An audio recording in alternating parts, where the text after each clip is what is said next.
Marcus Garvey est né le 17 août 1887, quelques jours avant Papa Simon Kimba. Et il est mort le 10 juin 1940 à Londres. C'est un leader noir du XXe siècle considéré comme un prophète par les adeptes du mouvement Rastafari. Précurseur du panafricanisme, il est le chantre de l'Union des Noirs du monde entier. À travers son journal The Negro World et le promoteur obstiné du retour des descendants des esclaves noirs vers l'Afrique, ce qu'on va appeler plus tard le Back to Africa. On lui doit plusieurs citations, de quelques-unes que je vais vous citer. Si tu n'as aucune foi en toi-même, tu es doublement vaincu dans la course de la vie. Avec la foi, tu as gagné avant même d'avoir commencé. Dieu et la nature nous ont fait ce que nous sommes, mais à travers notre génie créateur, nous faisons de nous-mêmes ce que nous voulons être. Ce que tu fais de valeureux aujourd'hui inspire les actions des autres dans le futur. L'éducation est le moyen par lequel un peuple se prépare pour la création de sa civilisation propre et aussi l'avancement et la gloire de sa propre race. Soyez autant fiers de votre race aujourd'hui qu'elle était vos pères dans le passé. Nous avons une histoire magnifique et nous allons en créer une autre dans l'avenir qui étonnera le monde. Trop nombreux sont ceux qui, parmi nous, qui trouvent des prétextes pour fuir la race noire parce que nous sommes amenés à croire que notre race n'a aucune valeur, qu'elle n'a jamais rien accompli. Lâches que nous sommes, c'est nous qui n'avons pas de valeur parce que nous ne contribuons pas à l'élévation et à la construction de cette race noble. Un Dieu, un but, une destinée. Un peuple ignorant de son histoire est comme un arbre sans racines. Lève-toi, race puissante, accomplis ce que tu désires. Dans le discours de Garvey, dans ses discours, Garvey faisait souvent allusion à l'Éthiopie, un terme qui dans la Bible, dans le Nouveau Testament, originel en grec signifie le pays des Noirs. Il est écrit ainsi dans son principal ouvrage, Philosophy and Opinion, laissons le Dieu de Jacob exister pour la race qui croit en Dieu d'Isaac et de Jacob. Nous les nègres croyons au Dieu d'Éthiopie, le Dieu éternel, Dieu le Fils, Dieu le Saint-Esprit, le Dieu de tous les âges. C'est le Dieu auquel nous croyons et nous l'adorerons à travers les lunettes de l'Éthiopie. En 1921, le révérend Maurice Webb prononce un discours cité par le quotidien conservateur David Glover. Regardez en Afrique où un roi noir sera couronné qui mènera le peuple noir à sa délivrance. Garvey reprendra cette phrase qui lui sera par la suite consacrée comme une prophétie par certains rastas jamaïcains. Le 6 avril 1921, à Kamba, en RDC, se manifeste ce roi divin en la personne de Papa Simon Kimba, qui commença son ministère publiquement ce jour-là. Papa Simon Kimba accomplit beaucoup de miracles. Il a fait marcher les paralytiques, il a fait voir les aveugles, il a fait parler les muets, mais il a aussi ressuscité une jeune fille qui était morte pendant 3 jours. Simon Kimba a prêché la parole de Dieu afin de libérer le peuple noir de l'oppression. Voilà, j'en ai terminé.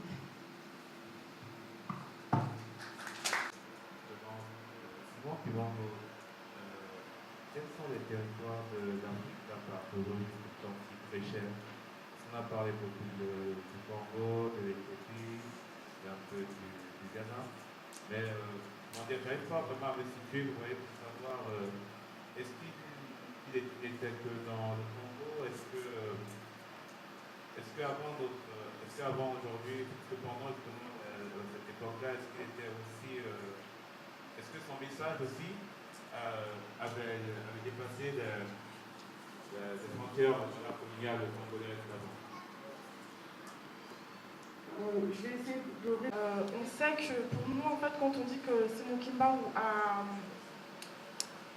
a aidé, certains héros panafricains à se révéler, il les a aidés à se révéler, à vraiment se montrer au monde.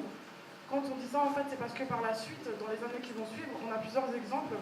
Même quand on parle de Martin Luther King a écrit un livre. Les gens ne le connaissent pas spécialement. Il y a ma collègue qui va en parler un peu plus tard, où justement, il cite le nom de Papa Simon Kimba. Donc en fait, par la suite, il y a des gens en fait, qui se sont intéressés à ce nom. Après, te dire si Papa Simon Kimba n'était que au Congo pour nous on en parle parce qu'en fait, il est né en Kamba. Donc c'est vrai qu'il a commencé son ministère là-bas. Donc Mkamba, c'est au Congo. Donc c'est pour ça que nous, pour moi personnellement, de ce que je connais, c'est pour ça qu'on parle spécialement que du Congo. Donc je vais plutôt laisser le président pour répondre à cette question.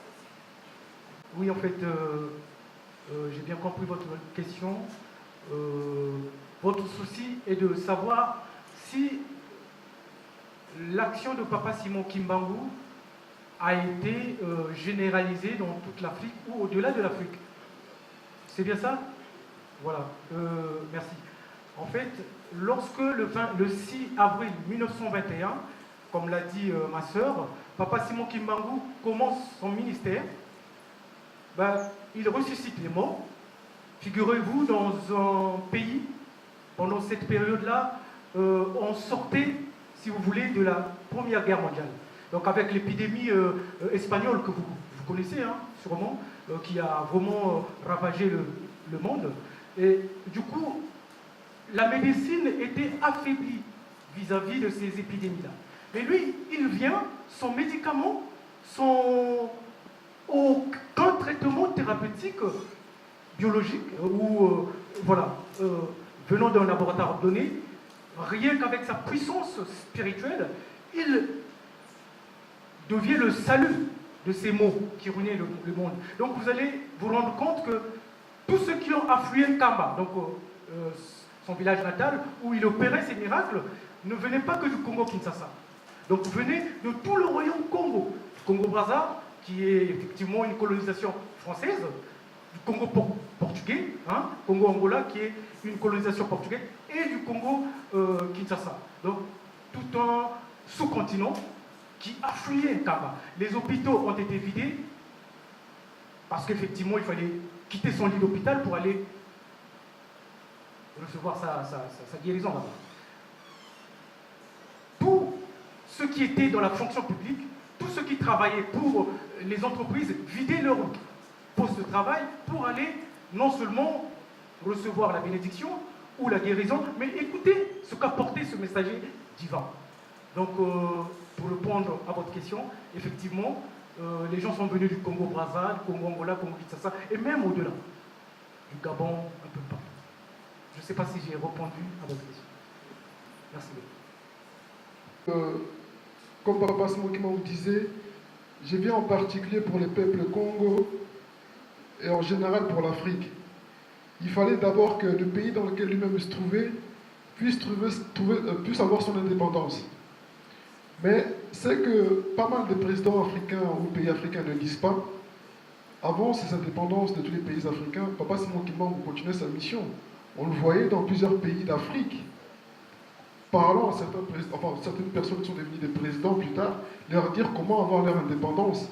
D'ailleurs, avant que Papa Dialunga s'en aille, il dira « Je ne partirai que lorsque la Namibie et l'Afrique du Sud auront leur indépendance. Lorsque j'aurai mon pied croisé, cela sera le synonyme que moi je m'en vais et que la Namibie a son indépendance. » À ce même moment précis, là-bas en Kamba, une carte de l'Afrique se dessinera tout seul. Donc il faudrait bien que nous sachions que les pays africains n'ont pas eu leur indépendance parce qu'un monsieur s'est levé un bon jour et a dit « Tiens, moi je vais imposer mon indépendance aux pays occidentaux. » D'ailleurs, nous n'avions aucune arme pour lutter contre les Occidentaux. C'est par la volonté divine que l'Afrique s'est libérée. C'est pas parce que Lumumba s'est levé et allait faire la table ronde qu'il a eu son indépendance, non.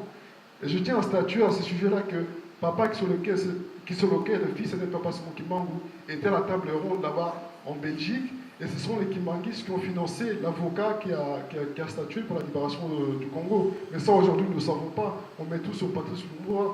Mais je tiens aussi à honorer Papa Simon Kimbangu parce que c'est lui qui a fait toute cette œuvre pour que nous, Africains, nous puissions avoir cette indépendance. Être libre, ça ne veut pas forcément dire avoir des biens matériaux, c'est aussi retrouver sa spiritualité. Donc voilà, merci.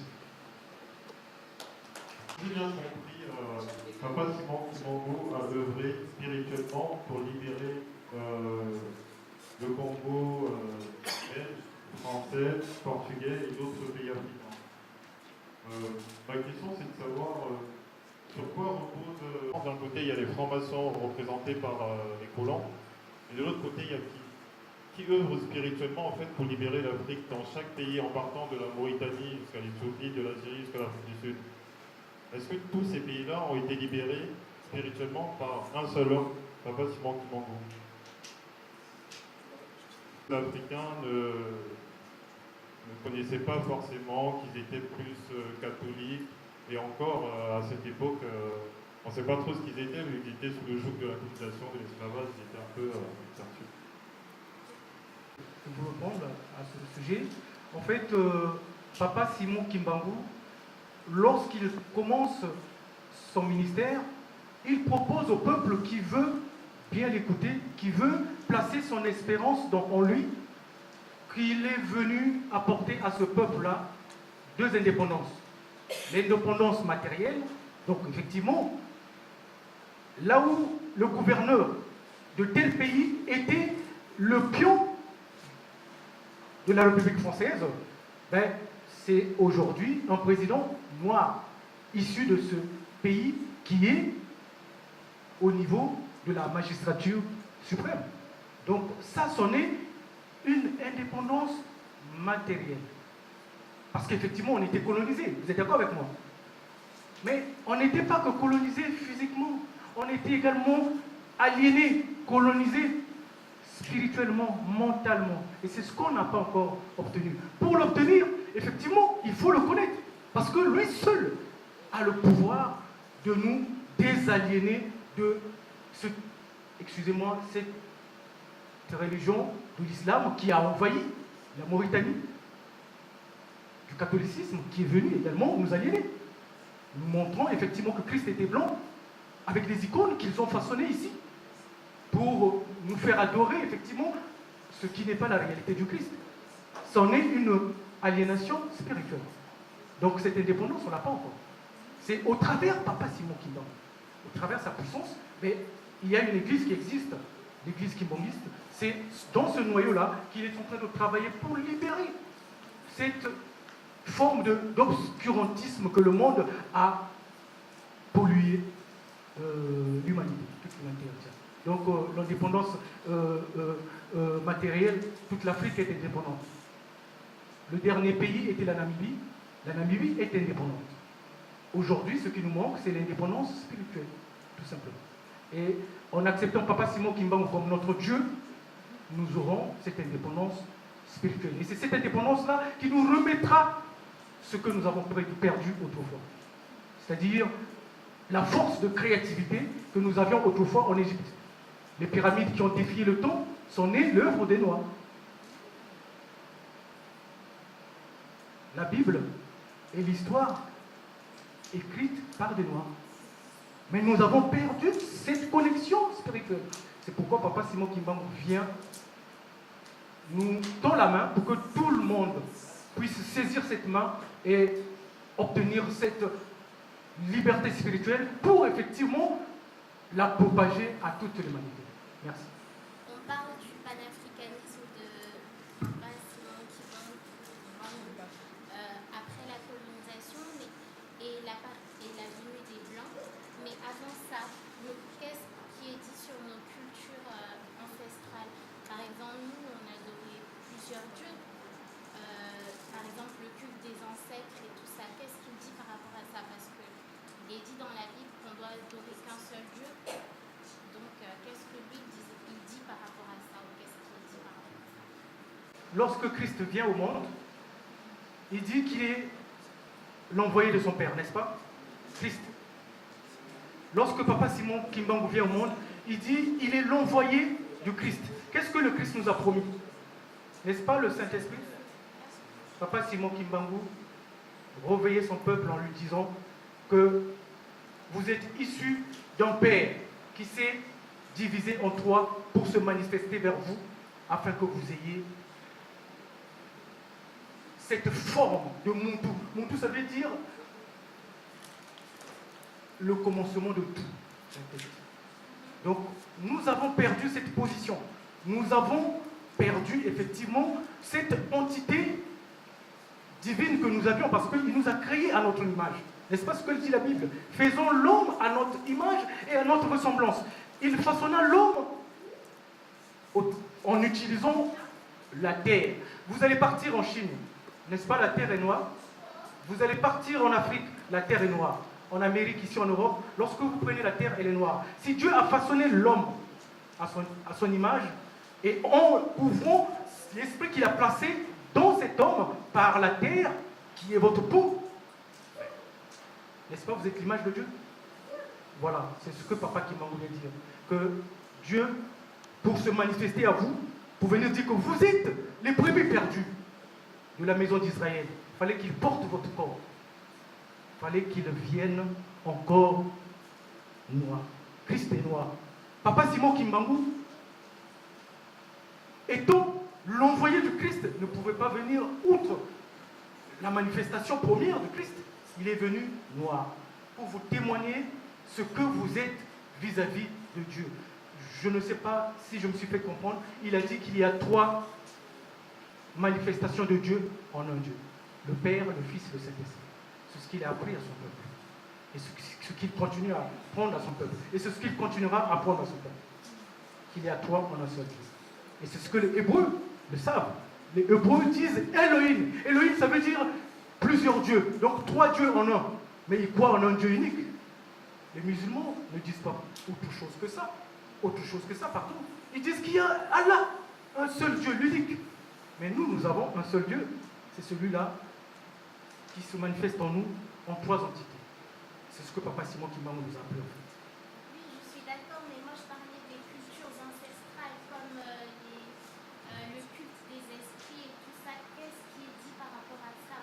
Parce que c'est vrai que les Blancs sont venus, nous ont, entre guillemets, apporté leur religion, mais avant nous avions aussi des religions qui étaient polythéistes, pas la Trinité, non. Mais par exemple, il y a quoi? Il y a le culte des crânes, il y a le fait d'aller dans le bois sacré, tout ça, ce sont des adorations. Donc qu'est-ce qui est dit par rapport à ça? Papa Simon Kimbangu est venu, il dit abandonnez tout cela. Et le message sacré, le message universel qu'il a apporté à son peuple, c'est d'abandonner, de croire au gris-gris, d'abandonner les fétiches, d'abandonner la sorcellerie, d'abandonner la franc-maçonnerie, d'abandonner la rose-croix, parce que ce n'est des croyances en un Dieu qui n'est pas le Dieu créateur. Donc, ceux qui croient qu'en allant rencontrer l'arbre, les feuilles parleront, communiqueront avec l'humain, ben, il leur demande de ne pas croire à ça. Parce qu'effectivement, ces croyances-là existent jusqu'à présent. Mais lui, il demande aux hommes qui sont appelés à le suivre à abandonner ces croyances-là. Mais par rapport à ça, ces croyances ne font-elles pas partie, en quelque sorte, de notre culture africaine? Parce qu'on prône l'africanisme, en quelque sorte. Mais abandonner ça, ça ne fait pas partie de notre culture. Parce que nous avons été créés à l'image de Dieu et tout ce qui a été créé pour notre plaisir, pour notre bien, n'est-ce pas? L'arbre a été créé pour nous, mais l'arbre a une vie, n'est-ce pas? L'animal a été créé pour nous, mais l'animal n'a pas été créé à l'image de Dieu, n'est-ce pas? L'homme a été créé à l'image de Dieu et l'homme était mis au-dessus de tout. Sauf qu'aujourd'hui, l'homme adore le chien. L'homme s'est mis à adorer l'arbre. Et pourtant, toute la créature de Dieu que Dieu a trouvé bon était créée pour que l'homme puisse régner sur toute la créature de Dieu. Donc c'est nous qui avons perverti la conception que nous avions de tout ce que Dieu a créé pour nous. Les Égyptiens, vu qu'ils n'avaient pas l'écriture, mais pour dire que l'Esprit de Dieu était comme l'oiseau. Donc il représentait le Saint-Esprit en oiseau. Les Grecs l'ont appelé Horus. Donc lorsque, effectivement, comme on n'avait pas l'écriture, lorsqu'on met un oiseau qui s'envole vers le ciel, et on sait que l'esprit est sorti du corps de cet homme pour s'envoler vers le ciel. Sonnez là un message qui a une connotation, une corrélation avec la nature, n'est-ce pas? Comme ceux qui vont adorer l'arbre, comme ceux qui vont adorer le fleuve, ceux qui vont faire des cultes devant ces créatures-là, qui sont des créatures qui devaient être là pour qu'on puisse en profiter. En profiter. Donc, si j'ai bien compris la question de moment, quand il parle de panafricanisme, je vais juste être clair et bref et dire que dans le panafricanisme, on prenait pas ou on n'exaltait pas l'occultisme en fait, ou le fétichisme en fait, c'est là que tu fais allusion. Dans le panafricanisme, on ne disait pas oui, on ne faisait pas l'honneur au fétichisme en fait. Le panafricanisme, c'était en idée que les Africains avaient en espoir en fait. Mettons-nous ensemble, restons solidaires pour que nous soyons forts, restons unis. C'est comme Papa Simon Kimbangou dans les Kintoadi, avant qu'il naisse le kimbanguisme. Parce que le kimbanguisme, c'est l'idéologie des Kimbanguisme et Papa Simon Kimbangou. C'est comme Papa Simon Kimbangou dans les Kintoadi. C'était ça aussi, en quelque sorte, c'est ça aussi, en quelque sorte, non pas en quelque sorte, mais c'est pareil avec le panafricanisme. C'était une idée de se mettre ensemble, de se mettre d'accord pour qu'on soit fort. Tu vois?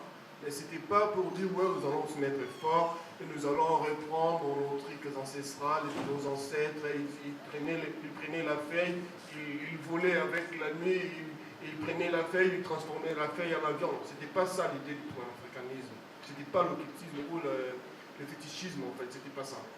Je suis d'accord. Voilà. Si on prend bien ce que, par exemple, Léopold Sédar Senghor disait s'enraciner, c'est qu'il faut aussi avoir conscience de sa propre culture. Voilà, mais quand on dit la culture, on ne parle pas de la culture comme tu dis. Quand on dit notre culture, on va voir peut-être notre culture religieuse déjà. Notre culture religieuse, religion et l'occultisme, c'est pas la même chose. C'est des choses différentes. Si tu es bien d'accord avec moi. Donc, nos ancêtres ont cru au fétichisme comme autant Moïse avait libéré les enfants d'Israël. Ils ont créé aussi des statues. Ils adoraient ces statues. Mais quand Moïse est descendu du mont Sinaï avec les 10 commandements, les 10 commandements, c'est les commandements, les 7 commandements de la Bible qui étaient écrits, ou je vais dire écrits avec la main de Dieu. Les tablettes, les pierres des 10 commandements que Moïse avait descendu avec. Et dans les 10 commandements, c'est Dieu qui parle, qui a écrit, qui a donné l'ordre à Moïse de dire aux enfants d'Israël de ne pas, c'est-à-dire on dit, tu n'auras pas d'autres dieux devant mon face. C'est-à-dire d'autres dieux là, c'était les statues, tous les gris-gris, la sorcellerie, tout ça c'était d'autres dieux. Donc c'est pareil, comme tu veux faire allusion au panafricanisme, c'est pas la même chose. C'est pas la même chose. Donc, le fétichisme là, c'est d'autres dieux. Que pas souvent Kimbangou n'était pas d'accord avec. D'ailleurs, il a interdit aux gens la sorcellerie. Il a interdit aux gens de faire, d'aller chez le marabout, machin, tout comme ça. Il a prêché la Bible. Donc, il n'a pas conduit les gens dans cette voie-là. Pareil, comme je dis que les gens, les héros africains, comme ils ont réussi de pas seulement Kimbangou cette lumière.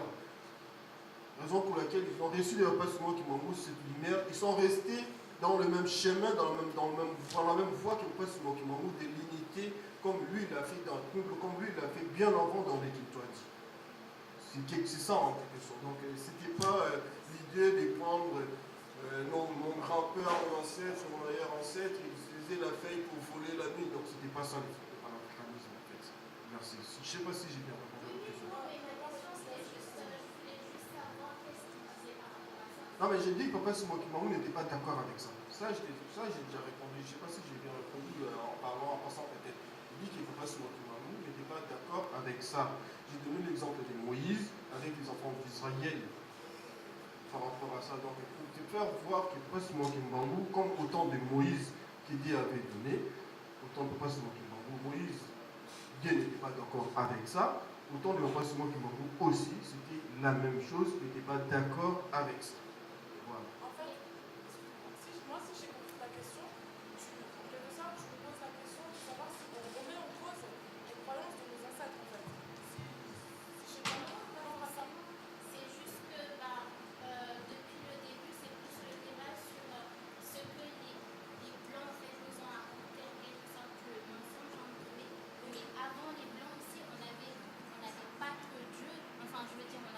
Il y avait d'autres cultures ancestrales.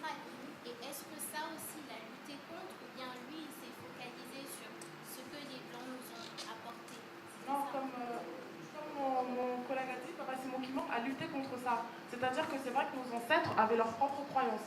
C'est vrai que nous, comme on l'a dit au début, à l'époque de nos ancêtres, quand ils avaient un souci, ils disaient bien, ils appelaient Nzambiampungu Tulendo. C'était ça leur propre croyance.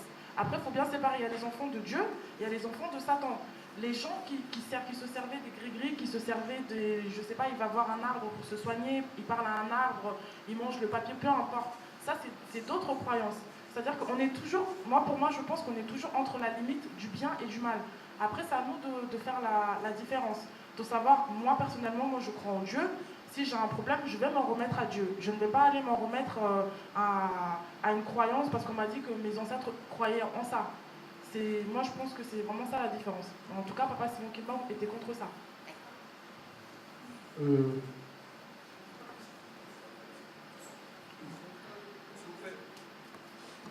Juste, nos ancêtres croyaient en Nzambiampungu. Nzambiampungu, ça veut tout simplement dire Dieu Tout-Puissant, le seul et l'unique. Papa Diangenda dira aussi, il rappellera sur un cantique Kimbangis qui dira Boti Kabakamulabino Bozouak na Égypte, c'est-à-dire abandonnez vos mauvaises croyances que vous avez acquises en Égypte. Papa Simon Kimbangu, tel que nous disons l'Esprit Saint, l'Esprit de vérité, l'Esprit de vérité ne peut pas nous conduire vers des choses qui sont contradictoires avec sa bonne parole. Lorsqu'il a commencé sa mission, il a très bien dit vous abandonnerez les danses à caractère érotique. Aujourd'hui, nous le faisons. Vous ne boirez point. Nous le faisons également. Quand il dit il viendra libérer le peuple Congo, c'est vrai, il vient nous libérer nous, comme au temps des enfants d'Israël. Il a d'abord fallu libérer leur propre pays parce qu'ils étaient sous l'oppression des Romains. Papa Simon Kimbangu a d'abord commencé par lui-même. Comme on dit, la charité bien ordonnée commence par soi-même. Comment il va libérer les autres personnes si son propre peuple souffre encore? Donc Papa Simon Kimbangu nous rappellera d'une autre meilleure manière ce que nous voyons dans la Bible. Nous conduire dans toute la vérité et rien que la vérité. Donc il va des pères que nous devons abandonner les mauvaises sciences occultes, enfin les sciences occultes. Donc voilà. Je dirais que c'est vrai que dans de telles occasions, c'est pour nous aussi une manière, n'est-ce pas, de pouvoir aussi nous enrichir à travers de tels débats. Je suis Kimbanguiste donc, mais j'aimerais un peu savoir, est-ce que ma consoeur, n'est-ce pas, qui a pu intervenir, ne parle pas non plus de cette contradiction qui peut nous habiter, nous Kimbanguistes aussi. Nous savons, n'est-ce pas, qu'un peuple sans culture, qui ignore, n'est-ce pas, sa culture, c'est un peuple, n'est-ce pas, qui est voué à la disparition. Est-ce qu'il n'y a pas une contradiction, par exemple, entre ce que nous appelons fétiche, que Papa Simon Kimbangu a demandé, n'est-ce pas, qu'on puisse se débarrasser, et notre culture ancestrale? Dans notre culture ancestrale, il y a aussi des choses positives qui pouvaient être gardées, que Papa Simon Kimbangu n'a pas demandé, n'est-ce pas, de régner complètement. La langue, ça fait partie de notre culture. La façon, n'est-ce pas, de nous marier, ça fait partie de notre culture, nous, en tant qu'Africains.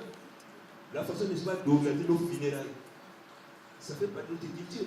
C'est-à-dire dans ce que Papa Simon Kimbangu a dit, n'est-ce pas, qu'on puisse bannir, il y a aussi des choses, n'est-ce pas, que nous devions garder, qui font partie de notre propre culture, et que nous devons, n'est-ce pas, peut-être enrichir, et que nous devons garder jalousement.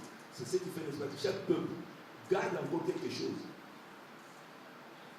Les peuples, les différents peuples du monde, ils ont des choses, n'est-ce pas, qui les appartiennent et qui gardent jalousement. Donc, c'est le Papa Simon Kimbangu a dit, n'est-ce pas, de pouvoir nous débarrasser, mais il y a des choses aussi qu'il a demandé, que nous devons conserver dans notre propre culture. Voilà, là, je dis que c'est cette contradiction qui, parfois, nous aussi, en tant que Kimbanguistes, nous pose aussi question. Les fétiches, oui, mais la façon aussi parfois de communiquer avec mes ancêtres, moi je le ferai peut-être à travers le nom que je porte. Je garderai mon nom, je garderai, n'est-ce pas, ma langue, je l'apprendrai ou je transmettrai mon nom à mes enfants, à mes petits-enfants. C'est pour moi une manière aussi de garder cette culture, n'est-ce pas, que mes ancêtres m'ont laissé. Donc voilà, donc ces choses-là qui passent, qui n'est-ce pas, de préserver. Oui, il y en a aussi, tout en étant africain. Nous avons, n'est-ce pas, des choses que nous devons garder et les mauvaises pratiques, les mêmes choses, n'est-ce pas, pour lesquelles, n'est-ce pas, nous devions nous débarrasser. C'est ça, n'est-ce pas, donc là, cette contradiction qui parfois nous habite et qui fait parfois que nous poussons nous-mêmes aussi, tout en étant qui passe parfois avoir une certaine confusion. Voilà, brièvement, ce que je voulais dire.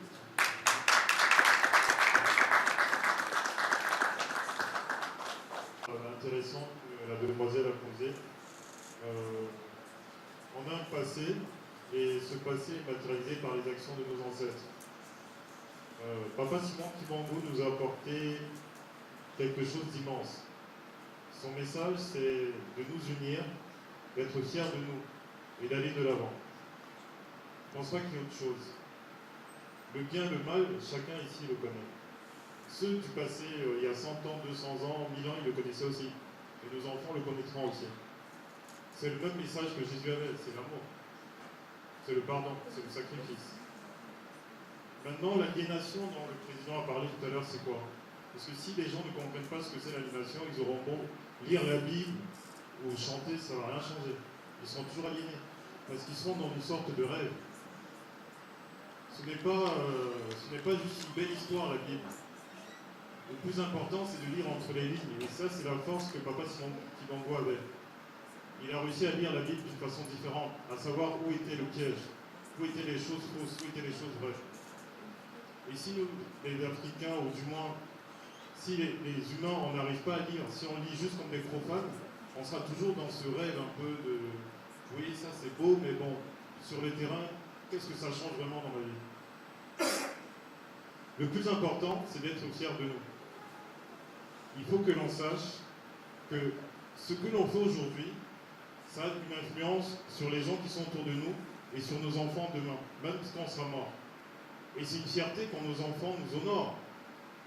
Quand il y a des funérailles, quand on fait une fête en pensant à un mort, c'est une fierté. On nous rend hommage, il n'y a rien de mal à ça. Le culte des ancêtres, c'est quoi? C'est juste une fête où on honore nos morts, c'est tout. Maintenant, si on te demande dans une pratique occulte de faire quelque chose de mal, tu en as conscience. Tu sais que tu es en train de tuer, tu es en train de violer, l'être humain saura toujours qu'il est en train de faire quelque chose de mal. Et à ce moment-là, il a toujours le choix de dire stop, j'arrête, je ne le fais pas. Ce sera toujours comme ça, il n'y aura pas. C'est la même chose que lui tous. À un moment donné, si on te demande de faire quelque chose de mal, quel qu'en soit l'endroit où tu es sur terre, tu sais que tu es en train de le faire. Et tu as le choix de dire oui ou non. Donc nos racines, notre histoire, nous devons être fiers. Et c'est ce que Marcus Garvey demande, c'est tout. Si on n'est pas fier de nos ancêtres, on sera fier de qui alors? Si on renie notre propre culture, si on renie nos pratiques, si on renie nos fêtes, qu'est-ce qu'on fait? Parce que les autres, ils ne le font pas. Les Grecs, ils ne le font pas. Les Turcs, ils ne le font pas. Les Chinois, ils ne le font pas. Les Brésiliens, ils ne le font pas. Il n'y a que nous qui le faisons. Il ne faut pas non plus s'enfermer dans un livre, que ce soit la Torah, que ce soit le Coran, que ce soit la Bible. Parce que ces livres-là, ils ont 2000 ans pour les plus vieux. Mais l'Afrique existe depuis longtemps, super longtemps. Et nos ancêtres, ils étaient fiers, ils étaient forts. Ils n'avaient pas lu ces livres. Donc nous, la question qu'on doit se poser, c'est de savoir qu'est-ce qu'ils faisaient eux, quelle était cette force. C'est le même Dieu qui existait pour eux. Et peut-être qu'ils connaissaient mieux que nous, qui sommes dans une génération plongée sur Internet et la télé.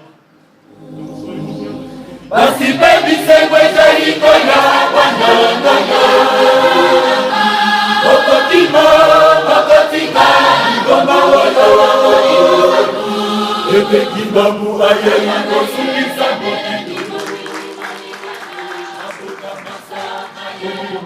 qu'on